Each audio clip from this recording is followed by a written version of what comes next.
കൈക്കൂലി വാങ്ങിയ സ്വപ്നയെ ഇന്നലെ റിമാൻഡ് ചെയ്തു. അത് വലിയ വാർത്തയായിരുന്നു സ്വപ്നയുടെ കൈക്കൂലി വിവരം. കാരണം 15,000 രൂപയാണ് കൈക്കൂലി വാങ്ങിച്ചത്. കൈക്കൂലി വാങ്ങുന്നതിന് അവർ പ്രത്യേകമായി ഓഫീസിൽ നിന്ന് വാങ്ങില്ല, ചില പ്രത്യേക സ്ഥലങ്ങളൊക്കെ പറയും, അവിടെ വരണം കൈക്കൂലിയായിട്ട്, അവിടെ വെച്ചേ വാങ്ങുകയുള്ളൂ. അത് കാറിലാണ് വരുന്നത്.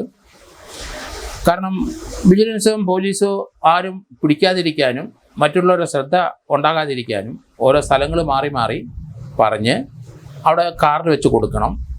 അത് തന്നെയല്ലേ കാറിൽ തങ്ങളുടെ കൈക്കൂലി വാങ്ങുന്നിടത്ത് കുട്ടികളെ കൂടെ കൊണ്ടുപോകുന്ന ഒരു സ്വഭാവം അവർക്കുണ്ട്. ആ കുട്ടികൾ ഇന്നലെ പേടിച്ചു പോയിരുന്നു തോന്നുന്നു. കൈക്കൂലി വാങ്ങുന്ന സന്ദർഭത്തിൽ കുട്ടികൾ കാറിൻ്റെ പിന്നിലുണ്ട്. പോലീസ് വന്ന് വളഞ്ഞു. അമ്മയെ പരിശോധിക്കുന്ന കണ്ട് അമ്മയുടെ കയ്യിൽ നിന്ന് 15,000 രൂപ എടുക്കുന്ന കുട്ടികൾ കണ്ടു. കാറിനകത്ത് നിന്ന് മറ്റ് 40,000-40,000 രൂപയും വേറെ എടുത്തുനിന്ന് വാർത്ത വരുന്നുണ്ട്. അതേസമയത്ത് ഈ കൈക്കൂലി കേസിന് ഇവർ കാണിക്കുന്ന താന്നോന്നിത്തരത്തിനൊക്കെ എന്തിനാണ് ഈ കൊച്ചുങ്ങളെ യൂസ് ചെയ്യുന്നത്? അത് പൊതുജനങ്ങളുടെ മുമ്പിലും അത് കാണുന്നവരുടെ മുമ്പിലും ഇവരൊരു കുടുംബിനിയാണ്, കുട്ടികളായിട്ട് പോവുകയാണ്, അത് കൊടുത്ത വേറെ എന്തെങ്കിലും ആയിരിക്കും, ഒരിക്കലും ഒരു കൈക്കൂലിയാണെന്ന് ആരും ചിന്തിക്കാതിരിക്കാൻ വേണ്ടി തന്നെയാണ്. അങ്ങനെയാണ് ഇവർ കൈക്കൂലി വാങ്ങുന്നത്.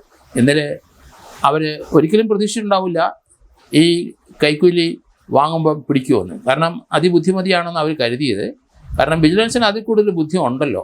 അതുകൊണ്ട് ഈ സൈസ് ധാരാളം ആൾക്കാരെ വിജിലൻസുകാർ കണ്ടിട്ടുണ്ട്, എങ്ങനെയാണ് കൈക്കൂലി വാങ്ങുന്നതെന്നും എവിടെ വെച്ചാണ് വാങ്ങുന്നതെന്നും എത്ര ഇൻസ്റ്റാൾമെൻ്റ് ആയിട്ടാണ് വാങ്ങുന്നതെന്നൊക്കെ വിജിലൻസിന് അറിയാം.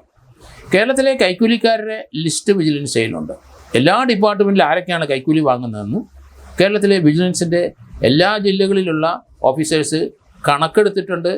അതിനൊരു ലിസ്റ്റുണ്ട്. സ്ഥിരമായിട്ട് കൈക്കൂലി വാങ്ങുന്നവരെ പിടിക്കാൻ പറ്റിയില്ലെങ്കിലും ലിസ്റ്റിനകത്ത് ചിലപ്പോൾ ടോപ്പ് റാങ്കിങ് ആയിരിക്കാം. സ്വപ്ന ആ കാര്യത്തിൽ എറണാകുളം ജില്ലയിലെ കൈക്കൂലിക്കാരുടെ ടോപ്പ് റാങ്കിൽ തന്നെയായിരുന്നു. കാരണം എറണാകുളത്തെ ആ കോർപ്പറേഷനിലെ ധാരാളം പേര് കൈക്കൂലി വാങ്ങുന്നവരുണ്ട്. അതിൽ കൈക്കൂലി കൊടുക്കാതെ ഒരു കാര്യവും ചെയ്യാത്തൊരു വ്യക്തിയായിരുന്നു സ്വപ്ന. അവിടെ ഇതിൻ്റെ പരാതിക്കാരന് ഒരു 3 നിലയിലുള്ള ഫ്ലാറ്റ് ഉണ്ടായിരുന്നു. അത് 5 നിലയായി വീണ്ടും പണിതെന്നാണ് പിന്നീട് മനസ്സിലാകുന്നത്. ഓരോ നിലയ്ക്കും 15,000 രൂപ ഉണ്ടെങ്കിൽ മാത്രമേ അതിന് നമ്പർ കൊടുക്കുകയുള്ളൂ. അപ്പോൾ ഏകദേശം 5 നിലയുണ്ടെങ്കിൽ 1,15 ലക്ഷം രൂപ കിട്ടണം. 50 ലക്ഷം രൂപയാണ് ഇവർ ചോദിച്ചതെന്നും വാർത്ത വരുന്നുണ്ട്. കാരണം അത്രയും ചോദിച്ചിട്ട് പിന്നെ നിവൃത്തിയില്ലാതെ 15,000 രൂപയിൽ ഒതുക്കുകയായിരുന്നു ചെയ്തത്. ഏതായാലും അവിടുത്തെ LDFൻ്റെ ഒരു കൗൺസിലർ PS ബിജു നേരത്തെ മുതൽ 4 മാസം മുമ്പ് പറഞ്ഞു, വളരെയധികം കൈക്കൂലി വാങ്ങുന്ന ആൾക്കാരാണ് ബിൽഡിംഗ് ഇൻസ്പെക്ടേഴ്സ് എന്നൊക്കെ അങ്ങനെ ഒരു പ്രസ്താവന നടത്തിയിരുന്നു. ഏതായാലും അത് ഇപ്പം കൃത്യമായിരുന്നു. ഇവർ ആ കൈക്കൂലി വാങ്ങുന്നതിൻ്റെ ടോപ്പ് റാങ്കിലുള്ള ആളെ തന്നെ വിജിലൻസ് പിടിച്ചിരിക്കുന്നു. പക്ഷേ ഇന്നലെ അവരുടെ ആ കാറിലിരിക്കുന്ന ആ ഫോട്ടോ അത് വാർത്തയായിട്ട് വന്നു. അവർ കാറിലിരിക്കുന്നത് ഒരു സ്ലീവ്ലെസ് ഷർട്ട് ഇട്ടുകൊണ്ടാണ് ഇരിക്കുന്നത്. അവരുടെ ചില ഭാഗങ്ങളൊക്കെ വ്യക്തമായിട്ട് കാണാം. അവരുടെ ജീവിത രീതി അങ്ങനെയാണ്, പണത്തിൻ്റെ കൊഴുപ്പാണ് അത്. എന്തായാലും അവരെ പിടിച്ചത് നന്നായി. അതോടൊപ്പം തന്നെ 2 മോട്ടോർ വെഹിക്കിൾ ഇൻസ്പെക്ടറെ ഇന്നലെ തൃശ്ശൂർ പിടിച്ചിരുന്നു. അവർ 75,000 രൂപ ഒരു മോട്ടോർ സ്കൂളിൻ്റെ ഡ്രൈവിംഗ് സ്കൂളിൻ്റെ അവിടുന്ന് വാങ്ങിച്ചു. 2 പേരും കൂടെ ഷെയർ ചെയ്തു. അവരുടെ കയ്യിൽ നിന്ന് ഏകദേശം 85,000 രൂപയോളം വിജിലൻസ് പിടിച്ചെടുക്കുകയും ചെയ്തു. ഏകദേശം 1.5 ലക്ഷം രൂപയാണ് ആ ഒരു ദിവസം കൊണ്ട് അവർ കളക്ട് ചെയ്യുന്നത്. കൈക്കൂലിയുടെ തോത് എന്താണ്? കേരളത്തിലുള്ള മുഴുവൻ ഡിപ്പാർട്ട്മെൻറ്റിലും കൈക്കൂലിയുണ്ട്. വളരെ ചുരുക്കം ചില ആൾക്കാർ മാത്രമേ കൈക്കൂലി വാങ്ങാതെ ഇരിക്കുന്നുള്ളൂ എന്നാണ് ഞാൻ മനസ്സിലാക്കുന്നത്. കൈക്കൂലി കൊടുക്കാതെ ആരും ഒന്നും ചെയ്യാറില്ല. എന്തായാലും വിജിലൻസിൻ്റെ തൃശ്ശൂരെയും എറണാകുളത്തെ ട്രാപ്പ് നല്ല സൂപ്പറായിരുന്നു. ഗവൺമെൻറ് ഒരു കാര്യം ചിന്തിക്കേണ്ടിയിരിക്കുന്നു. കൈക്കൂലി നമുക്ക് നിർത്താം, പെട്ടെന്ന് നിർത്താം.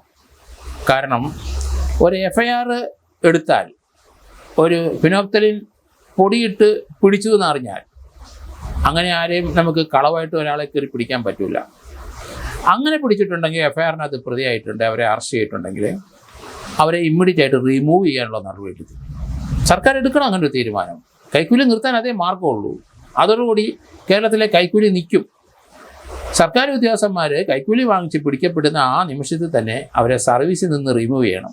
അവർ തിരിച്ചു വരുന്ന വന്നോട്ടെ, കോടതിയിൽ പോയി കേസ് കളിച്ച് സുപ്രീം കോടതി വരെ പോയിട്ട് തിരിച്ചു വന്നോട്ടെ. അവർ വിചാരിക്കുന്ന അത്ര ഈസി അല്ല തിരിച്ചു വരാൻ.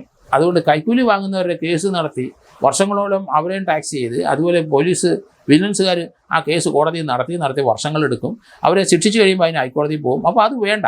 ഈ കൈക്കൂലി വാങ്ങുന്ന ആരായാലും ശരി, ഏത് ഡിപ്പാർട്ട്മെൻറ്റിലായാലും ശരി, അവരെ FIR ആയിക്കഴിഞ്ഞാൽ അവർ ഫിനോപ്തലിനിട്ട് പിടിച്ചിട്ടുണ്ടെങ്കിൽ അവരെ ഇമ്മീഡിയറ്റായിട്ട് റിമൂവ് ചെയ്യാനുള്ളൊരു നടപടി സർക്കാർ എടുക്കണം. എങ്കിൽ മാത്രമേ കൈക്കൂലി നിർത്താൻ കഴിയുള്ളൂ. തീർച്ചയായിട്ടും കൈക്കൂലി അതോടെ അവസാനിക്കൂ എന്നാണ് ഞാൻ കരുതുന്നത്.